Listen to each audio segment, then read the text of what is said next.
ఇండియాలో మరొకసారి లాక్డౌన్ వచ్చే అవకాశాలున్నాయా?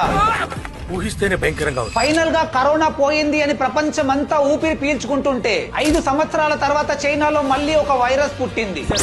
దీని పేరు HMPV అంటే హ్యూమన్ మెటా న్యూమో వైరస్. చైనాలో ఇప్పుడు ఈ వైరస్ చాలా వేగంగా స్ప్రెడ్ అవుతుంది. దీని లక్షణాలు చాలా వరకు కరోనా వైరస్ ను పోలి ఉన్నప్పటికీ ఒక సీజనల్ ఫ్లూ అన్నట్టుగానే చెబుతున్నారు. కానీ ఇప్పుడు అక్కడి హాస్పిటల్స్ పరిస్థితి చూస్తుంటే ఈ వైరస్ ప్రభావం అక్కడ ఏ రేంజ్ లో ఉందో మనకు క్లియర్ గా తెలుస్తుంది. నెక్స్ట్ ఫ్యూ వీక్స్ లో ఈ వైరస్ ఇండియాకు కూడా స్ప్రెడ్ అయ్యే అవకాశాలు ఉన్నట్టు చెబుతున్నారు. ఈ వైరస్ సిమ్టమ్స్ వచ్చేసి fever, running nose and cough. ముఖ్యంగా 5 ఏళ్లలోపు పిల్లల పైన మరియు ఏజ్డ్ పీపుల్ పై ఎక్కువగా ప్రభావం చూపుతుంది. వైరస్ సోకిన వారు దగ్గినప్పుడు, తుమ్మినప్పుడు లేదా ఆల్రెడీ వైరస్ తో కంటామినేట్ అయిన సర్ఫేస్ ని టచ్ చేసినప్పుడు ఒకరి నుంచి మరొకరికి స్ప్రెడ్ అవుతుంది. ఈ వైరస్ కి ఇప్పటి వరకు ఎలాంటి స్పెసిఫిక్ క్యూర్ కానీ లేదా వ్యాక్సిన్ కానీ లేవు. ఈ వీడియోని వెంటనే మీ ఫ్రెండ్స్ అండ్ ఫ్యామిలీ అందరితో ఖచ్చితంగా షేర్ చేయండి. వాళ్ళను కూడా జాగ్రత్తగా ఉండమని చెప్పండి.